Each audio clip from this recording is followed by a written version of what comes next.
Welcome to Olivia on Purpose, a WSPA Plus exclusive podcast where we interview movers and shakers here on the upstate.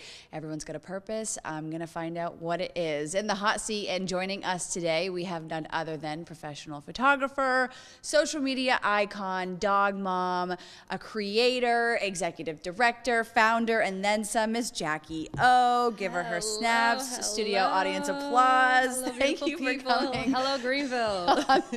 on the podcast. What's up, Greenville? Jaquie O in the building. Happy Thanks to be for here. joining us. Thank Tell you me, for asking me. how's your day been so far? My day's been fantastic. Yeah? I mean, the sun is out. It's cold, but we've got a little nip in the air. We Yep. wear layers. I love that. And Got the chocolate leather pants on. Looking for gorge. noticing. I mean, Thank you for noticing. credit where it's due. Thank you. I love it. Tell me and viewers about yourself for people at home who don't know who you are. I'm Jaquie O. I am a photographer, a content creator, just all around anything online. Like I'm a professional doom scroller as well. You're that gal. I'm that gal. Okay. Absolutely. I love it. From Florida, just moved here from Miami. It's gonna be a year now. Wow. Actually, that I moved here. That's exciting. It is Welcome. exciting. Congratulations. Thank you. Celebration. Everybody's always like, "Wow, that's quite a change." Yeah. It is quite a change. Totally. And it was on purpose though. My mom and my sister moved here like 2 years ago, and I wanted something a little more wholesome. And this was, You found it. I found it. This is as wholesome as it gets. Wholesome as pie, as they say. Yeah. And no, I've just really, really liked it. And it's not a really big scene for photography, obviously, which is okay because Sure. I do travel back and forth. Oops, sorry, I totally just hit that. You're good. So I do travel back and forth from here to Miami every 2 months 'cause I still have a lot of clients there. Yeah. Kind of how I structured my business about a year ago is I tried to move away from doing so many in-person photo shoots to Okay. doing more like brand collaborations. Yeah. So because I did that, I was able to move and I don't have to do so many in-person shoots anymore. Okay. Which is nice. So when you're going to Miami, are you driving down to Miami? Are you flying to Miami? Baby, we are driving. That's a trek. We're hoofing it. Yeah. That's a full 12 hours. It is. We break that up into 2 days because I have all my equipment. I also have my dog. Right. The dog has to come. Yes.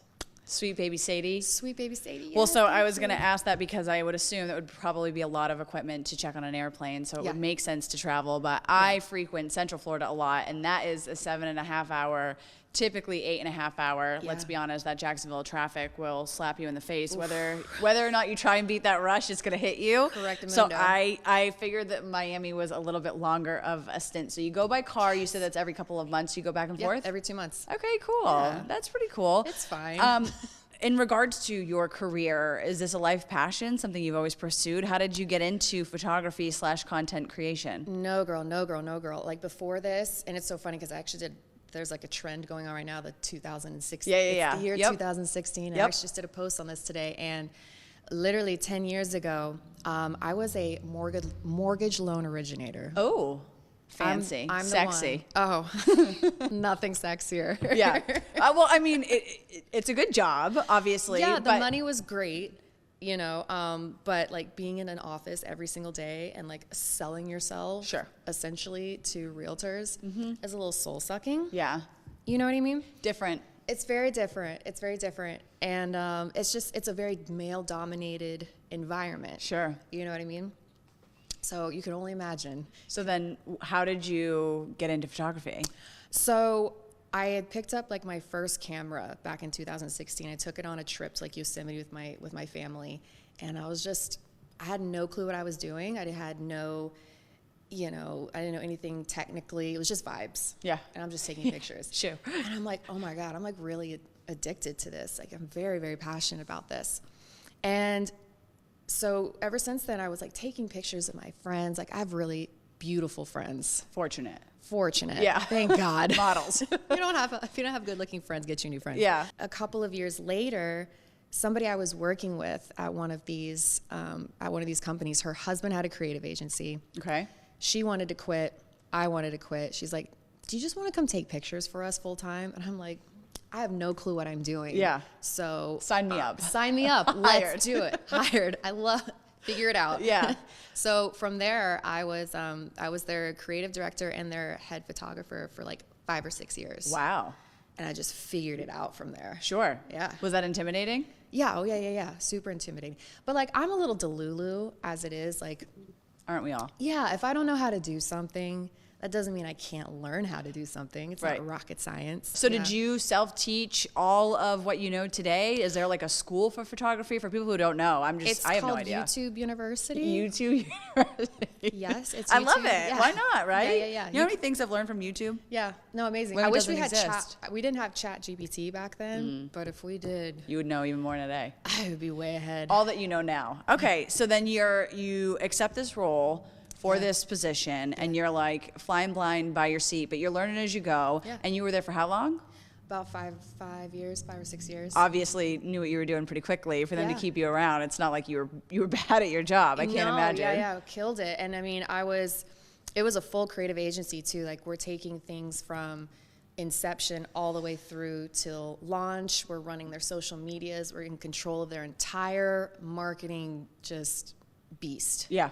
Right? So I got a lot of different experience just from all of that. And so when I started my own company a couple of years ago, I was like, oh, okay.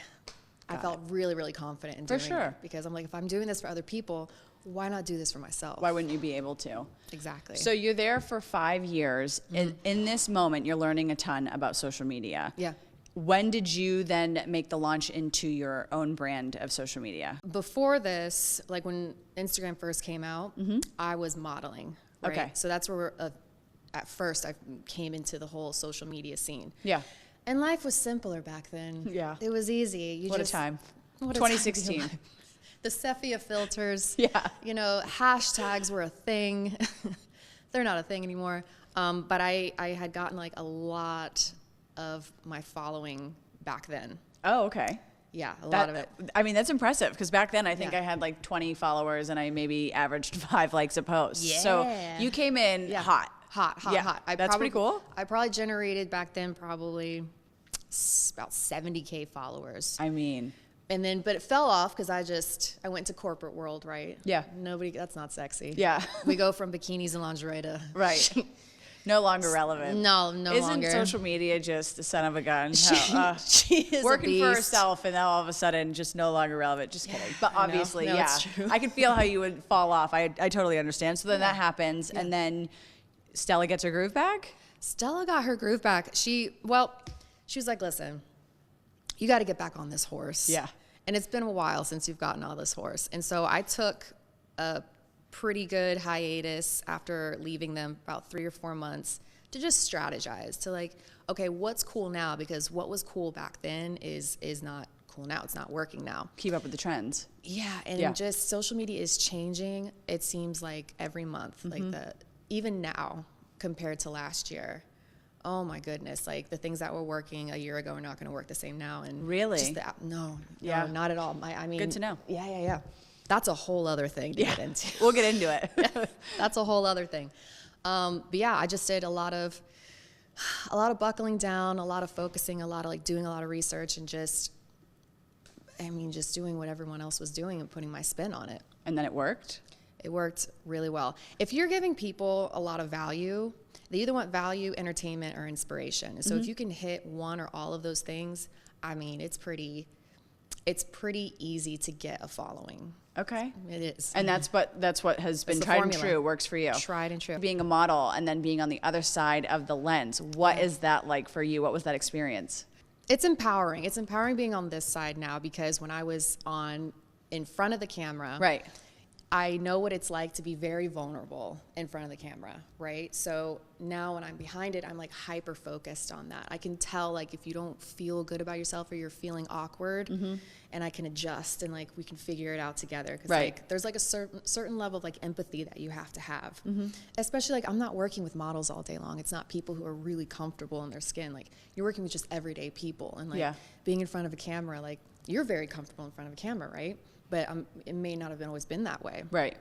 You get like a new person, a camera comes on, they forget who they are. They forget their name. It's a phenomenon. I'm not sure what it is, but taking somebody from that like very nervous, energy until like they're leaving afterwards and they're very confident, like that is so empowering for me. It's like that's my favorite part. I love that. Nice little connection. It's funny that you mentioned that because yes, obviously my work is in front of a camera, but when my husband proposed to me, he had a secret photographer like hidden, and when I heard the shutter, I immediately got tense, and then I just remember being so uncomfortable posing for the photos, and it was a different type of camera, so I've never even thought about it. Were my nails done?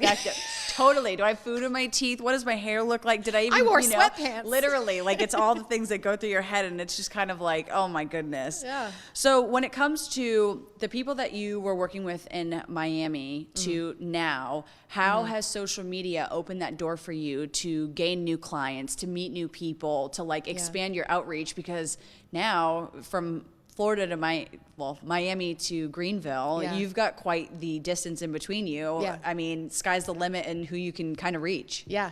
Well, that's what I really like about the social media thing, is because it's kind of like my pre-interview, right? People know my vibe, they know my work, they know how I work, and so it really weeds out the people that aren't gonna work for me and the ones that like are more meant for me. It's like networking. Social media has been like really great for that. I don't actually shoot a lot here in Greenville. Okay. I actually have not done any sort of like really networking outreach here because I am so busy with the Miami clients. Yeah. And I want to kind of move away from shooting so much in person. Like I want to move more towards being an educator. Okay. But I think that piece of being on social media, just for anybody who has their own business, is so crucial. Yeah. Because you got to be where the people are. And we're addicted to our phones. We're on the phones like all the time. Long. So, I mean. Doom scroll. Absolutely. I know. I love to do. I have a problem. I'm admitting this on Same. camera. I mean, I do too. I actually have the timer on my phone. Do you put that on? Does that work for you? Sometimes it does. Sometimes it doesn't. Especially 2026, I'm more cognitive of my screen time, or I try to be. Yeah. Because there was a moment in 2025 where I would just fall into it, and then once you're giggling and you keep going, it's just like it's very consuming, and you do kind of fall into that trap. So some days when it goes off, I actually pay attention and I follow the rules and I'm off it. But I am doom scrolling, and the reality is, I mean, it's free advertising to reach all of these people. Yeah. Like, what a way to build a clientele. So absolutely. Who is your clientele? My clientele are usually some kind of business owner themselves. Okay. That they want marketing material for their social media, for their website, for whatever it is that they need. Small business owners, corporations. I was doing a lot of beauty brands there for a while. That's cool. That was very cool. I love that. Yeah. Like product and stuff like that. So usually a lot of my clients are business owners themselves. I don't do weddings. No. Oh, God. Have you ever shot a wedding? Yeah. Yeah. Yeah. What was that like? I don't do it anymore. We learned the hard way. We don't talk about it. No. No. It's just too I believe stressful. that. I totally can understand like all that comes with that. Yeah. What about if people came to you for like headshots for a business? Yeah, I do a lot of headshots. Okay. So stuff like that too. Yeah. Like professional work. But no weddings. We're not doing like engagement. We're not doing family stuff. Just trying to wrangle kids. It's like trying to wrangle cats. Yeah. And I just don't have it in me. I get it. You know what I mean? Totally get it. Yeah. What works for you works for you.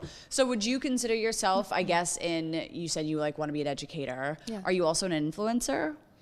Is that on the resume? That's fair to say? I mean, that is fair to say. I'm definitely, you could consider an influencer. Okay. Yeah. Do you remember like getting your first type of brand deal and what that felt like? Yes. That's very rewarding. I like to say content creator. Influencer sounds. Okay.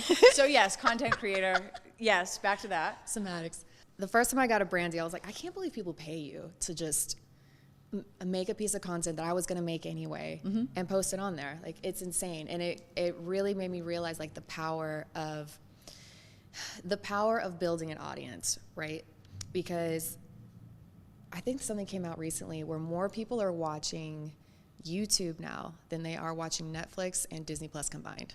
I believe that. Yeah. I would consider myself one of them. Yeah. I rarely watch Netflix anymore, Like, the age of the influencer it's here and it's only going to get even bigger.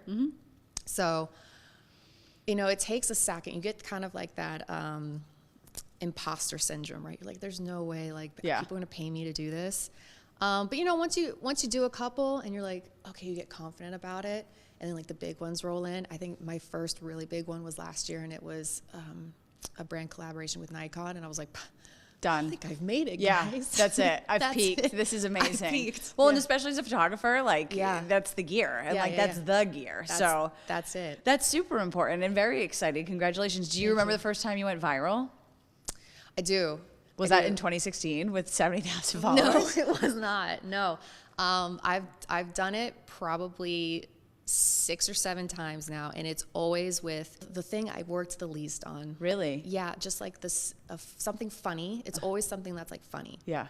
And I barely worked on it at all. I probably spent 10 minutes on it. And boom. And just boom. And then the stuff I spend like hours on and being like high production value. It's always how it works. Nothing. Crickets. Yeah. I'm like, ugh. We met at Greenville Fashion Week, which you were kind of already in this connection with other photographers in the area. Did that come across by social media, or did you know Really? It did. That's awesome. It did. Actually, Spencer, shout out Spencer. Yeah. Good guy. I had just posted that I moved to Greenville. I saw it on the feed. He saw it on the feed somehow. He just reached out. He's like, hey, welcome. Yeah. Want to grab a coffee? And then we've just been friends ever since. Hit it off. He's introduced me to this whole community here in Greenville, and it's been amazing. What was shooting Greenville Fashion Week like? So I've done Greenville and I've done Miami, and to be honest with you, like the Greenville one was way more like put together. Really? Way less stressful. I mean, I'm not saying, not to discredit obviously Greenville Fashion Week, but I would think that Miami would have like, their ducks in a row, but it is Fashion Week, which can be all over the place. It's a cluster. No, I was really impressed with Greenville Fashion Week. We are coming up. Yes. We are coming up in a on big the way. rise. We've got all the people, the who's here. Mm-hmm. So what is your favorite part about your job? I think my favorite part is, like I was saying before, like when you have somebody who comes in and they're feeling not confident about themselves and they leave feeling like, oh my God, I could do this, or feeling better about themselves. I love that. I think one of the most important things is leaving somebody feeling better about themselves after you leave them than, before they got there. Like, I want you to be feeling your best. If you're feeling your best, I'm feeling my best. You're treating me better. If you're happy, like, I love that. I love that part of it. Just the camaraderie and the like the girl time or the boy time, whatever. Yeah, whatever works. Yeah, whatever works. Okay. And I love, teaching new photographers, and they have that aha moment. Mm-hmm. Like, oh God, that's so good. That's why I do this. And then the freedom too. Like the freedom's very important. Yeah. So what is that freedom for you? What does that look like in your schedule? I make my own schedule. If I don't want to work that week, love that for you. I don't work that week. Amazing. If I want to have a little minty bee day, I have a minty bee day. Of course. If I don't want to work with this client, I don't have to work with that client. Right. It's a beautiful place to be in my life. What is your least favorite part about the job? I think it's the ego and the gatekeeping that's very prevalent amongst your peers. Tell us. And I don't know what it is. I think all photographers think they have this like secret formula that no one else, like the proprietary blend of how they do things. And I'm like, guys, come on. We're all pressing the same buttons here, okay? Like your methods sure might be different. And I love that for you, but like, guys, like this isn't like the secret Chick-fil-A sauce or anything. And we do know the ingredients to the secret Chick-fil-A sauce, in case anybody was curious. I can tell you what it is. Correct.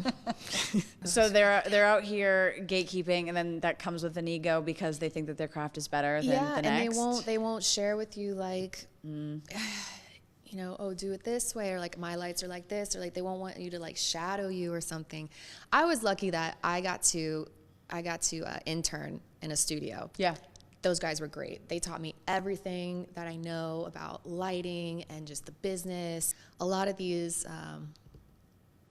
older school photographers, I guess you could say. Yeah, different generation. Whole completely different. It's just a different generation. Totally. They don't want things to change. AI is sending them into a spiral. Yeah. You know what I mean? I get it. I get it too, but we got to roll with the times, baby. I guess that does make sense that your industry, of course, like every industry is going to have that, but I didn't know that was kind of I guess it kind of applies to every career path if you think about it. Oh yeah, absolutely. They don't want you to. Their way is like the way, and like you're looking at them, you're like, you could do this better, dude. Like, let's calm down. Yeah, there's too much room at the top to have that attitude. There really is. There is enough for everybody to eat. No, there is. I agree with you. And people who have this like lack mentality, I just can't relate to at I agree. all. It's weird. It is weird. It's a weird thing. superiority complex, especially in like 2026. Like, come on. Definitely weird behaviors. Well, this sounds like the perfect place for us to take a quick break. More Olivia on Purpose right after this. Welcome back to Olivia on Purpose, a WSPA Plus exclusive podcast. In the hot seat with us, we have the ever so lovely Miss Jaquie O, professional photographer, social media queen, content creator. You own your business, Muse Media. Tell me about that. Yeah. Muse Media, I named it that because I just want all of my clients to feel like my muse. Like I want you to feel like the most important person on that day. Because I've worked with photographers where, I don't even think I exist in the room. They give you no feedback. Yeah. It's like very quiet, very silent. Like, I'm a feedback girly. Totally. You know what I mean? Costs $0 to be nice. It really and doesn't. give a little flowers. Totally. Give some flowers. Yeah. You know, like even if you hate me, let me know. I know. Yeah. Fake it. So Muse Media, and how long has that been in the business? That's been 3 years now. Congratulations. Thank you so much. That's super exciting. It is. It's a lot of work. Yeah. Having your own business, but I bet. it's very scary. But it's fine. Rolling with the punches. Yeah. You got it. Yeah. Are there any icks that you have when it comes to the field as far as some of those egos of certain attitudes? Or are there styles that drive you nuts? Probably gonna get a lot of hate for this. Give it to us. But the whole orange and teal to try to make it look cinematic look. I mean, even I can see through it. Can we, you know what I mean? And I'm just on Instagram. Correct. So. Tell me you're a beginner without telling me you're a beginner. Is that the beginning? Is that like what you have to work through? Those the crawling stages? Yeah, Sure. exactly. It's a very safe place to be. You know, everybody wants, that's because that's what you're taught, like in color theory, that's what looks more cinematic. But like in photos, I don't think we have to look so cinematic. No. In video, sure, go crazy. Yeah. But in photos, we don't got to do it. Just leave that to the video. Where do you see yourself 10 years from now, whether it be professionally, personally? What's in the future? 10 years from now, hopefully we're married with kids. Okay. You know what I mean? Married with some babies. Love that for I you. have seen what you have done for others. Me next. Me next. I love that. Yeah, and that was a big reason too why I moved here, because dating in Miami was just Tough. What part of Miami were you in? downtown. Even downtown, tougher. Downtown in the thick of it. Yeah, I went to UCF in college, and a lot of my girlfriends were from the Miami area, so we would frequent Miami a lot, and it is a whole different ball game. There's a lot of in-your-face money, and a lot of what do your parents do? Well, not anything relevant to you, actually. Correct. And it was kind of like, what job can interview. What can you bring to the table versus are you funny? Are you cool? Do I like you? I'm not a waitress. Yeah, it was a lot of surface level. And I remember one of my trips going down there was for a girlfriend's birthday. And we went on the biggest yacht I had ever been on in my life. And I didn't know the kid. He was a kid. We were 21. Of course he was. Yeah, and it was his dad's yacht. And I asked my girlfriend, I'm like, whose boat is this? And she's like, I don't even know him. And all I could think of was how hollow and kind of sad that felt, right? You have all of these people in your boat, and you don't know, you're not friends with, essentially, using you for what you have. And I was just kind of so I could see how maybe trying to find yourself a nice honey in the Miami area would struggle. We're not taking any chances, okay? We're going to come nice, wholesome country boys here. What about professionally? Probably still doing something creative. Yeah. I don't know what that's going to look like. I'm probably not going to do photography my whole life. Okay. But there's always going to be something creative I do, and I'm really excited to see what that's going to be. I have been reinventing myself for years and just trying new things, so who knows? Stay tuned. What would you tell 20-year-old Jaquie who is just figuring out the world? You don't have to please everybody. Stop trying to be everybody's best friend, or I'm a recovering people pleaser, I think. Yeah, wow. Absolutely. Yeah. Okay. Big time. So 20-year-old Jaquie, just not everybody is for you, and you don't have to try to be for everybody. Yeah. That's how you get taken advantage of. real quickly. It's how you disrespect yourself really quickly. And that's how you just won't find your tribe that way. You know, like, be yourself authentically. Don't be afraid to be it, because that's when the people who are meant for you are going to be attracted to you, and that's the quickest way to cut people out that are not supposed to be there. When do you think that part came into your life? In? Yeah. Probably when I turned 30. Really? Yeah. And then you just start to have a different outlook on life? Yeah. I love that for you. Yeah. Thank you. Okay. So before you go, we do a this or that. Okay. And it's just off the cuff questions, rapid fire, no brainer. Just answer with what the heart what the heart wants. Okay. Are you ready? Okay. Prime lens or zoom lens? Zoom lens. Tripod or freehand? Freehand. Black and white or color? Color. Studio or on location? Studio, more control. I have control issues. Okay. Sharp focus or background blur? Background blur. Candid shot or a posed shot? Candid. Well, I think I know this one. Weddings or an event? I didn't know you hated weddings when I don't do events either. Olivia. Neither. Actually, neither. The gun would go off. Yeah. Okay. Digital or film? Digital. I don't know how to do film. I'm sorry, guys. Flash or a natural light? Oof, natural light. High contrast or soft light? Soft light. That is all for this episode with the lovely Miss Jaquie O. Until next time, I have my contact information up on your screen now. Should you decide you want to come on the podcast for Olivia on Purpose, that is all for today's episode. Thanks so much for joining us. We'll see you right back here next week on WSPA Plus.